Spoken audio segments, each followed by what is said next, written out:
right, Stephanie, welcome to the Beyond the Tools podcast. So happy to be here. Thanks so much for having me. Well, I am super excited to dig in today because I think you have such great insight on what's going on in the industry right now, given your HVAC company as well as the other businesses that you're running. I like to pull it all back, tell you how it is, give you the real nitty gritty. It's Yes, not all it's not absolutely. all rainbows and sunshine right now. So I'm happy to share kind of the challenges that we've had this year and what we're doing to overcome. Yeah, absolutely. So, for people that aren't super familiar with your backstory, knowing that you started as a lawyer and now you're CEO of this incredible heating and cooling company, like, how did that happen? It sounds so much fancier than it really is, but um, Kevin and I have been dating since we were 18. And so we've grown up together. And Kevin became an HVAC technician right out of high school. So he needed a summer job and he thought he was going to be a mechanic. He really good with his hands, thought he was going to fix cars. And his best friend's dad had an HVAC company. And so he got the opportunity to run ductwork for a commercial HVAC company. And he fell in love with the trade. And he thought that he was going to be going to school to become a mechanic. And his mentor encouraged him to take HVAC classes. And that was kind of the beginning. And so I had gone away to college. And when I came home, Kevin was the guy to call for parties. Uh, and so we started hanging out and he gave me his work phone number, which was a Nokia he played Snake on. I don't know. You guys remember those?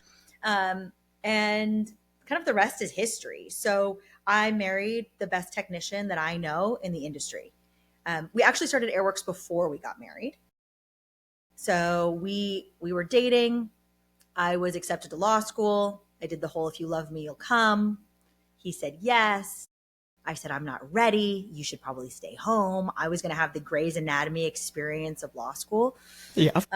And so I had gone away and we realized that we really needed to be together to make things work.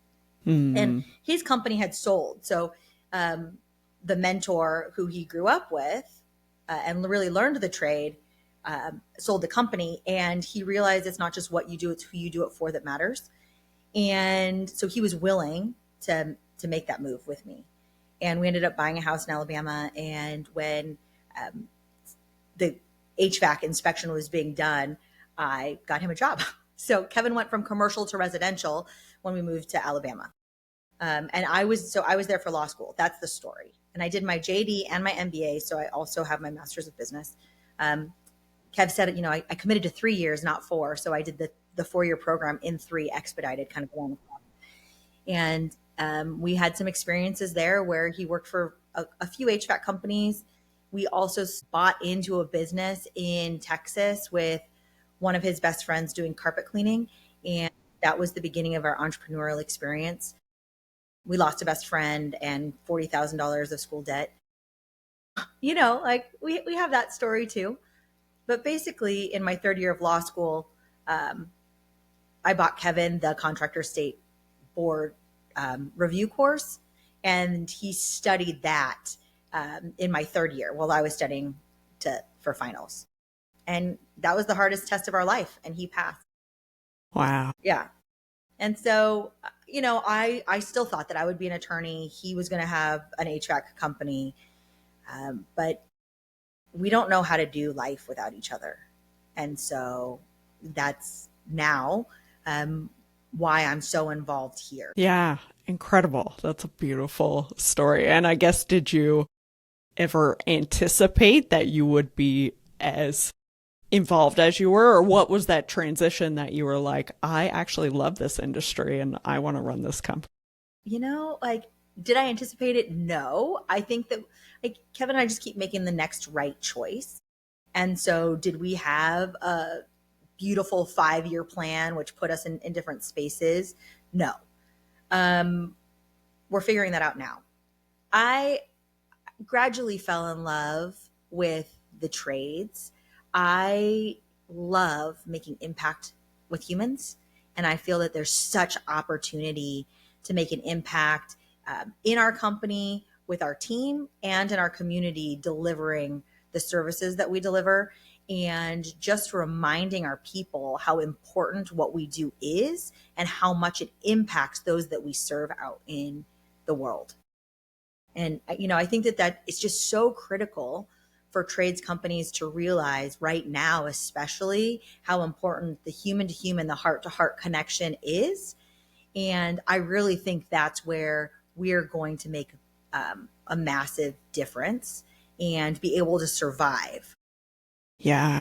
You know, I embrace AI. I want to leverage AI. I want to leverage technology. I want to embrace the future. I mean, I started a community called Just Start AI because I want contractors to really understand how much it can help them focus on their team, right? Because if they can get all of the mundane craziness of business operations handled by AI, then they actually get to pour more into their humans that they are serving, both internal and external. Yes.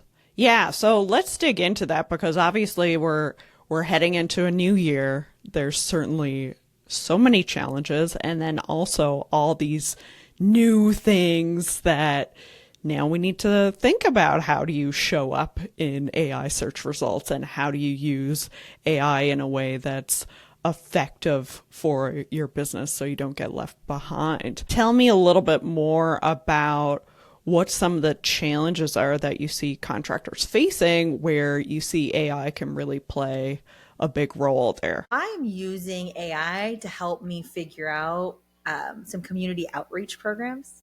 We're using AI to do campaigns for grassroots referral programs. I think that, this podcast being beyond the tools, right? There's a whole place for digital marketing. There's a whole place for the tools, but there's also massive responsibility for owners and the managers of the business to understand that it's their job to really prime the engines for these leads and to pivot. So when Kevin and I started the company 15 years ago, we couldn't afford anyone to do anything, right? So it was all on us. We were out in the community, we were volunteering, we really planted those seeds.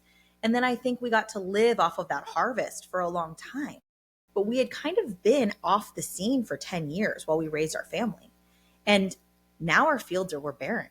This year, we figured out that the customers who loved us forever, kind of forgetting who we are, why we're there, we became a commodity instead of having the relational experience, right? It became, especially as we were looking at the gurus of the past 5 years and this rapid growth, like we became transactional instead of relational. And so it's been a massive switch this year. And it's been Kevin and I getting like elbow deep in almost every process that we have in the company and having to change the mindsets of the team.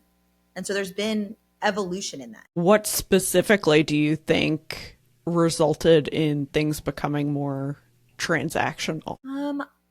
I think that the world got smaller and we see on social media a few companies who claim that they're winning big and they start really sharing their numbers.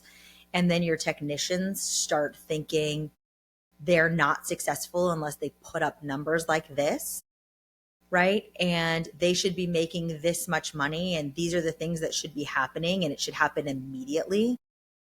And it's a downward spiral when they get into their heads and then they lose and then they keep losing because they can't get out of that mindset.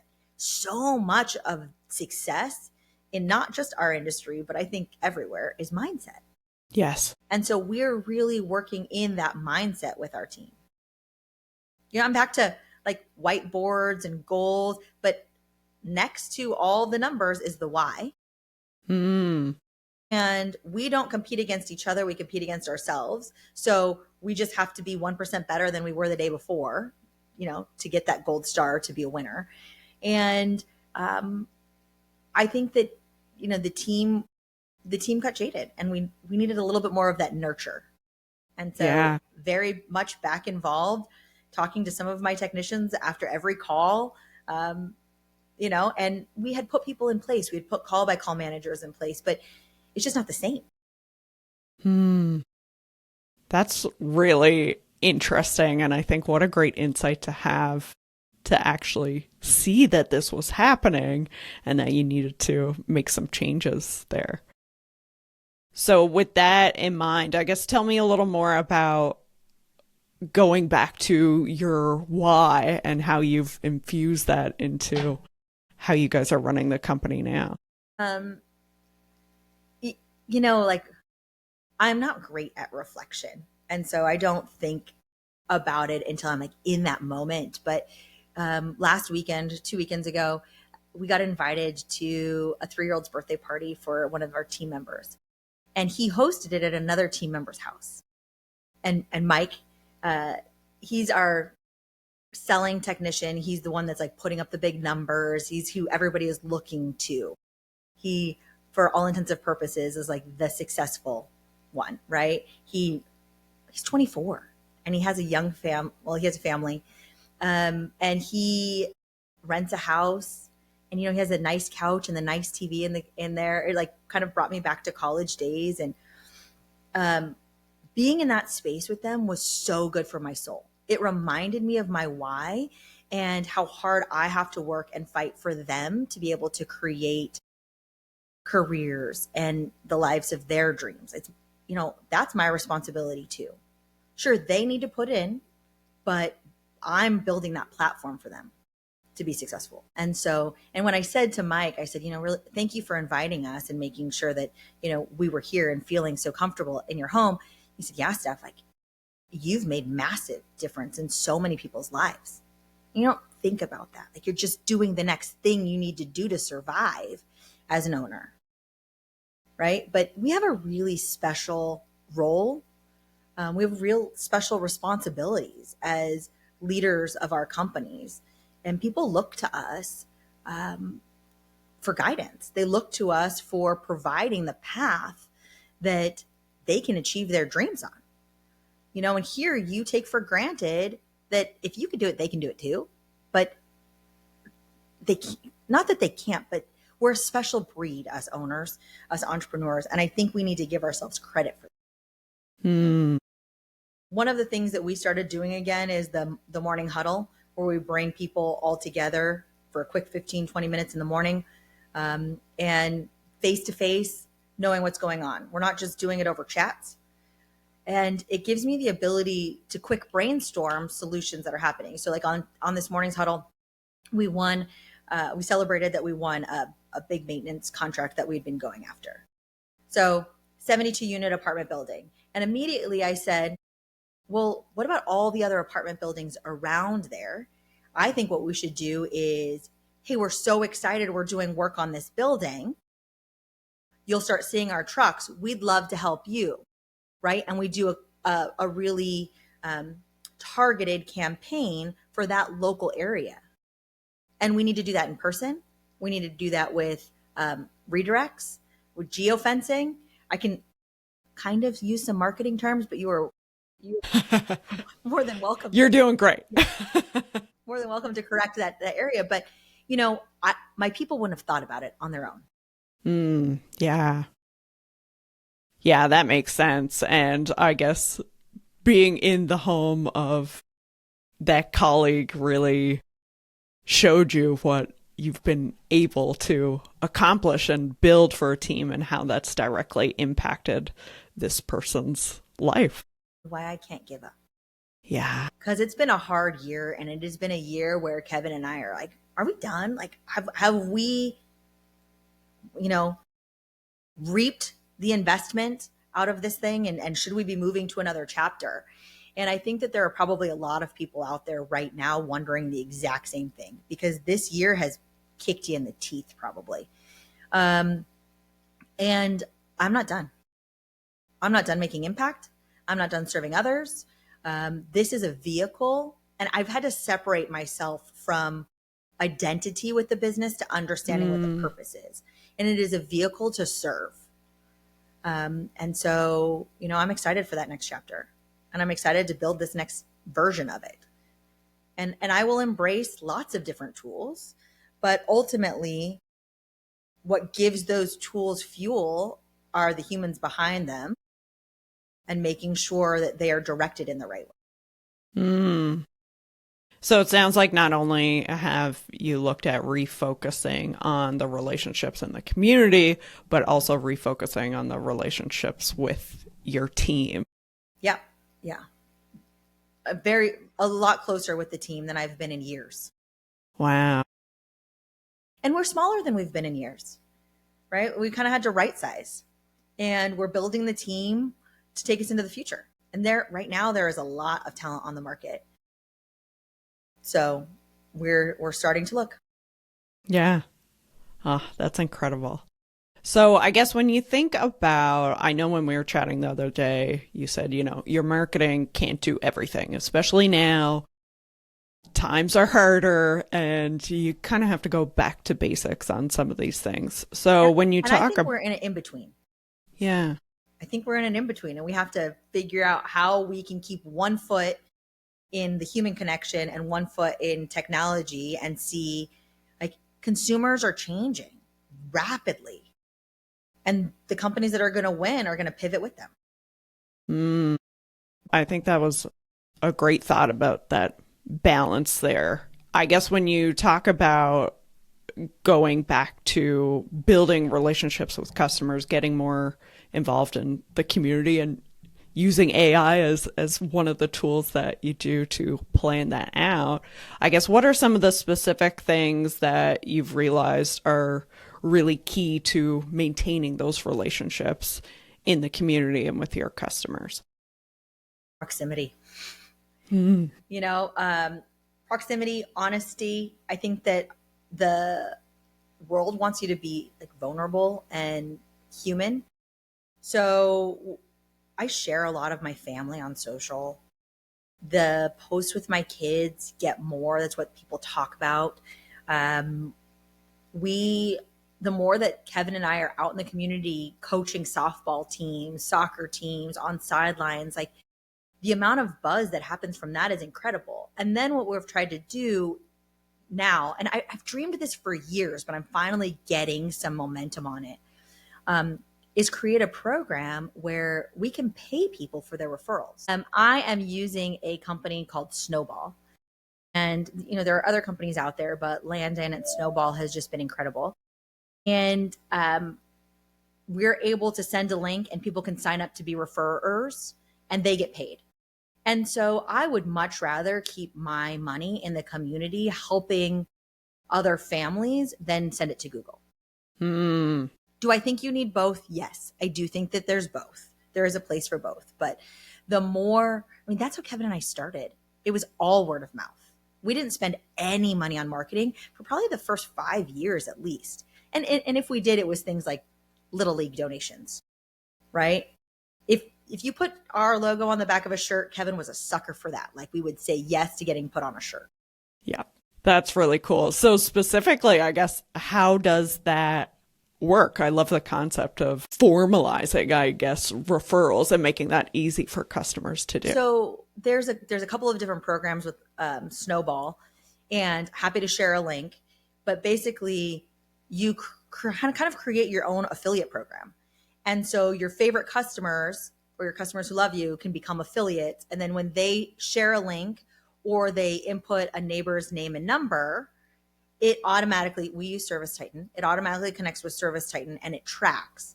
And so we've set up, our campaign is $25 a new customer, $100 for an install over $3,000, and those things can stack, right? And so anytime that customer does an install, they'll get paid. And I just think it's really cool because you're paying for customers anyway. But if I can pay people in the community, it's literally going to snowball, right? Because once they start seeing money, then that snowball will get bigger. So brilliant name. And I'm really excited for that campaign to really take off. We started it in the last month. And right now what's happening is we're seeing that maybe we weren't nurturing our customers the way that we should have. And they're replying with I don't know of anybody right now, but I need a service. Can you get out here for this? And so it's actually been a good fire starter for just getting us back into a lot of homes. And it was a different type of outreach than our normal, we're in the neighborhood kind of chirp that we use.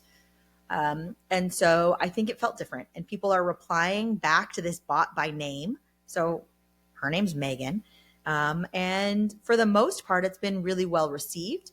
And people are saying, no, I don't know anybody. But they're replying, lots and lots of replies. And I'm thinking, you don't know anybody today, but this weekend when you're out at the soccer field and somebody says something, we're now going to be top of mind. And so I think that's the game. Yeah, the game absolutely. is staying top of mind. And like, oh yeah, are they worried about the $25? Maybe, maybe not. But there's a formalized program for them to be able to do a referral. And we're adapting that a little bit. So if people don't want it or care about the money, maybe there's a donation program. We're also doing it with our kids' school. So I'm on the PTC, and I started like the local businesses of the school to be sponsors and then to do give backs. So basically, if any families in that school work with us, then we will give back to the school, right? And I'm trying to make that program take root and snowball. So it's just a lot of work right now, planting seeds. Yeah. I think that's brilliant. And I'm curious, I guess, we've talked around it, but what are you seeing going on in the industry right now that has made it harder? Like, what's your take on why the industry is struggling right now and some of those challenges that you've faced? I think that it's almost a race to the bottom right now. I think my main competitors are not private equity and they are not other big successful companies. My main competitor right now is Chuck in a truck, unfortunately. It's like the one-man band that's doing it on the side. I think that a lot of customers are unsure about the economic climate, and so they're looking for the least expensive version. And they are probably going with an unlicensed contractor doing unpermitted work. And there have always been those customers, but it just seems like there are so many right now.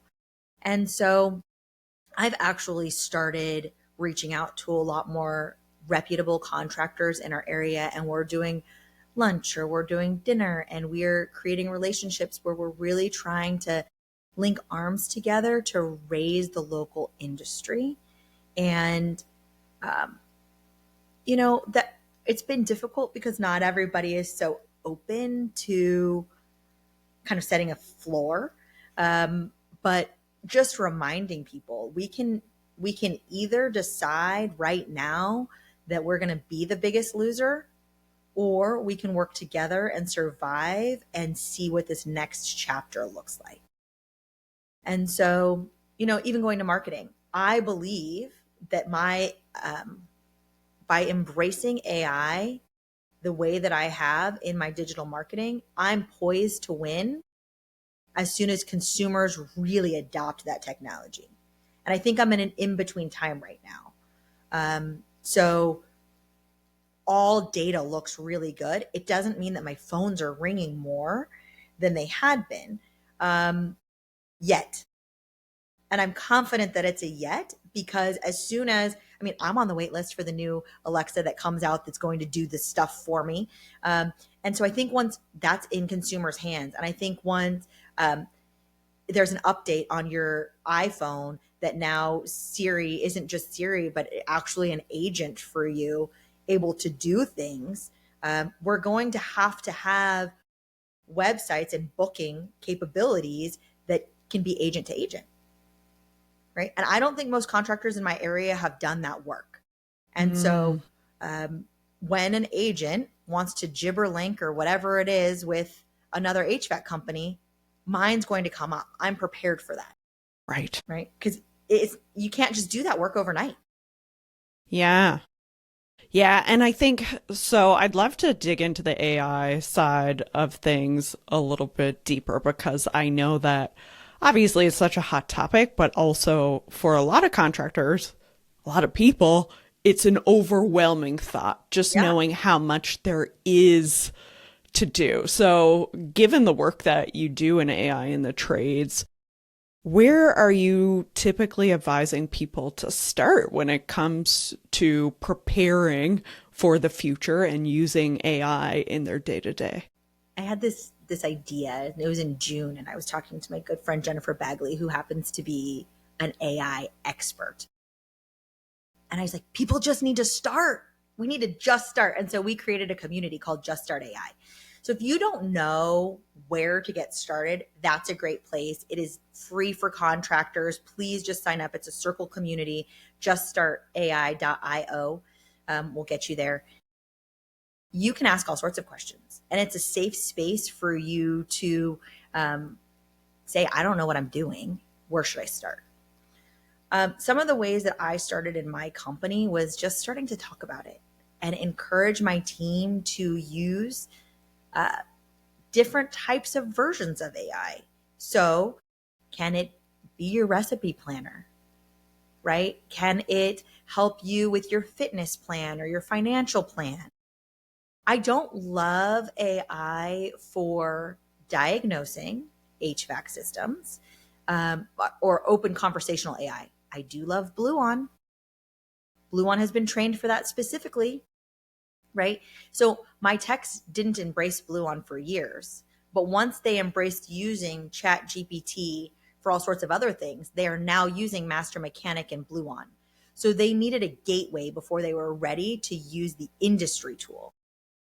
So if your team isn't using AI, I would say don't even start with work. Start with personal.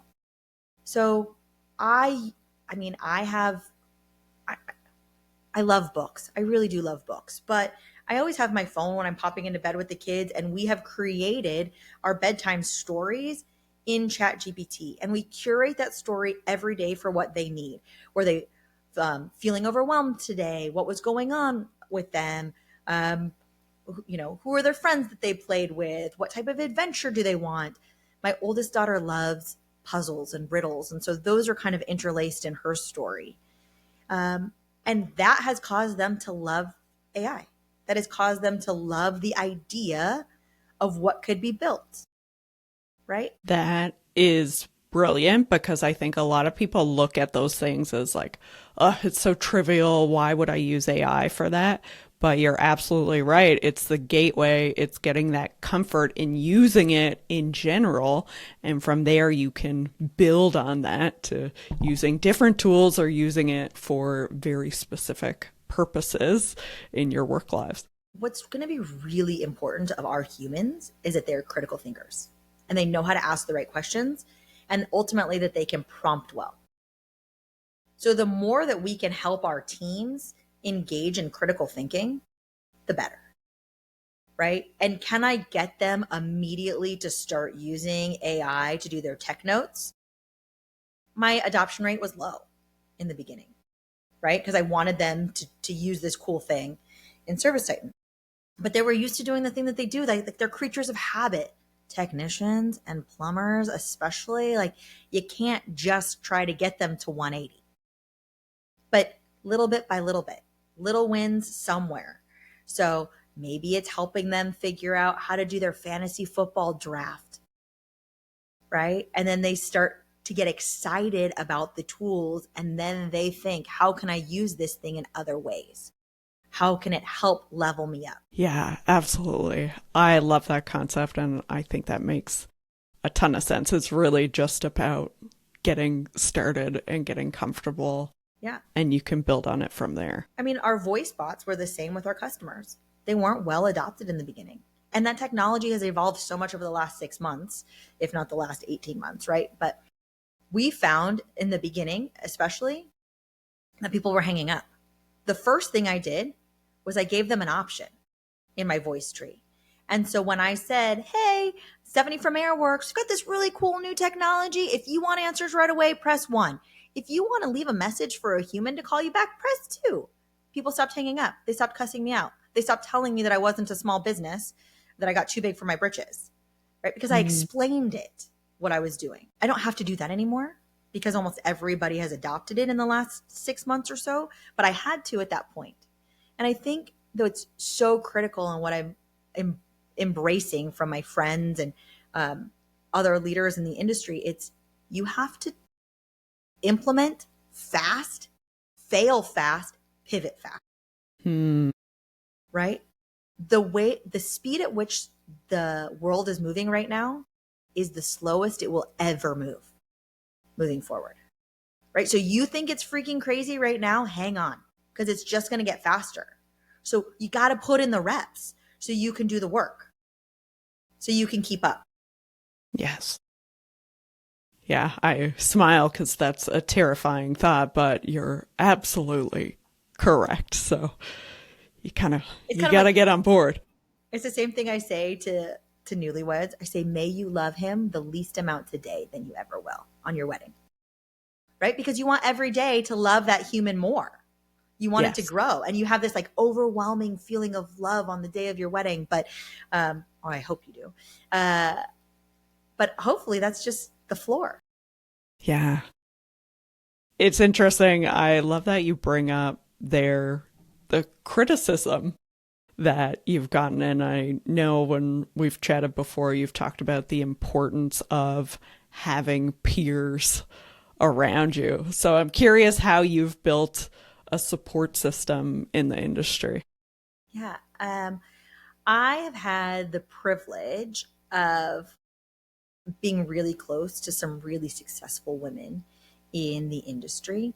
And the more people you know that are doing well, the more you realize they're just freaking humans trying to do their best.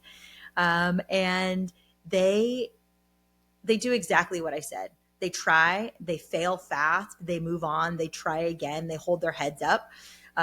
They may be down in the dumps for a hot minute, and then they turn it around for a win, right? It's the people that stay in the loss that will never climb. So right now, this will probably be on the other side of it, but Catherine Elizabeth has created this sisterhood group. And that started, she and I got together 2 years ago. She helped at my shop. And then she was on a quest to find successful women in the industry. And she found Carrie Kelch.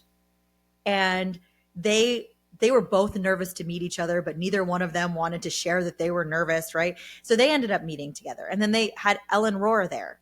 And they were at Carrie's house, and she has this beautiful table, had 8 seats. And they decided they were going to create a group, and they could have 8 people at the table. And I got to be one of those first 8.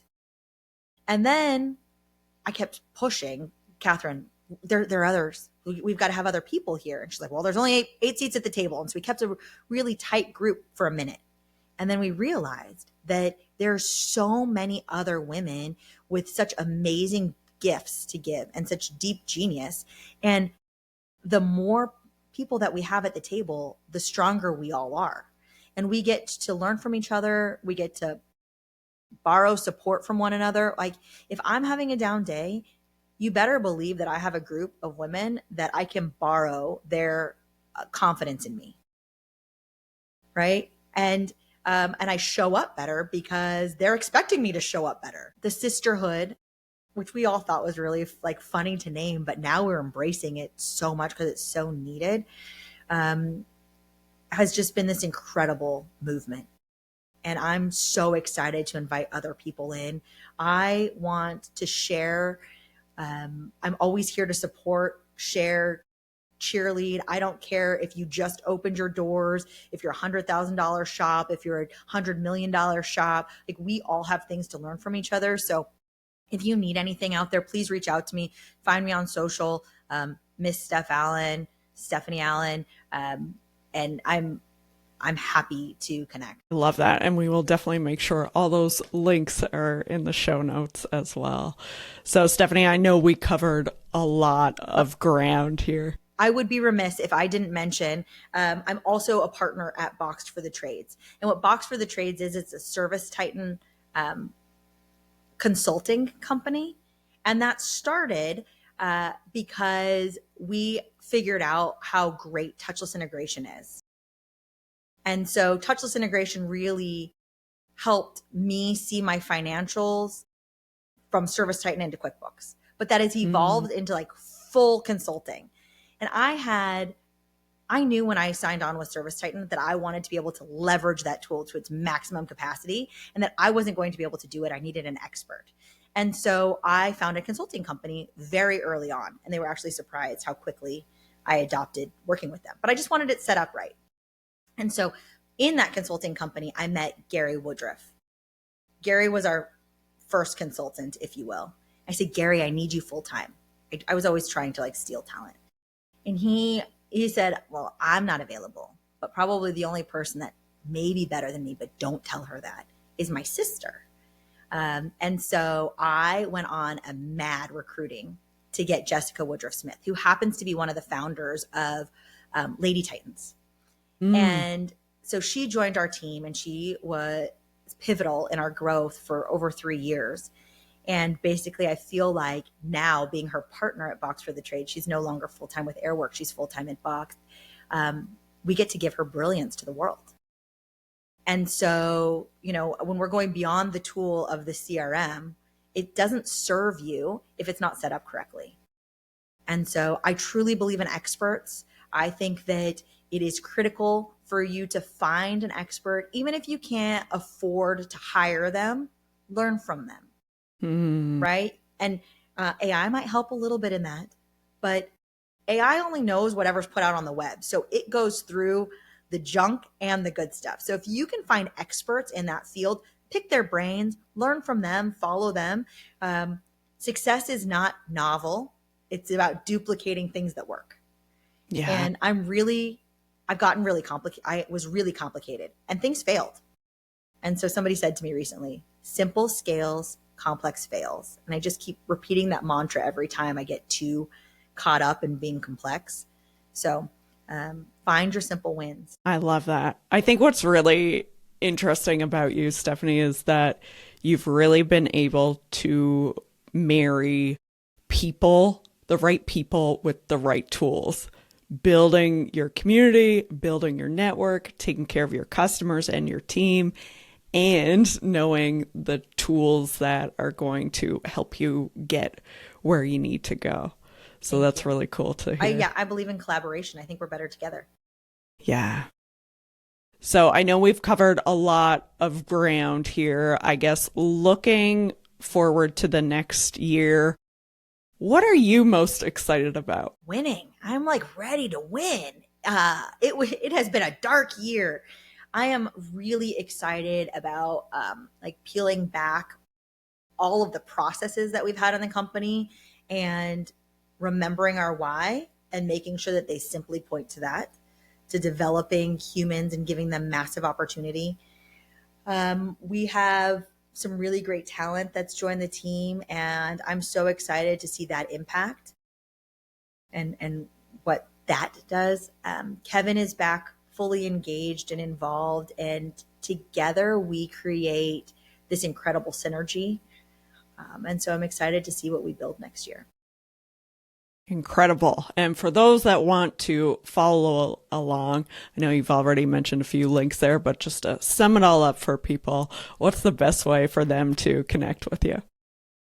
I mean, I'm old, so Facebook, like it's so funny because we've created these Facebook groups and they're like young kids, and I'm like, you have no friends, no followers, you're not active at all, you're not. But Facebook, you can definitely find me, DM me there, Instagram. You want to email me at stephanie@airworksolutions.com. Please feel free. There will either be a bot or my assistant going through those emails. So if you don't get in touch with me, just try again. But I would love to connect. Amazing. Stephanie, thank you so much for being on the show. I really appreciate you sharing all your insights and what's coming next in the coming year. Yeah, absolutely. Keep your head up, keep your mindset strong, and remember, heart to heart, human to human is going to win. I love it. Thank you. Take care.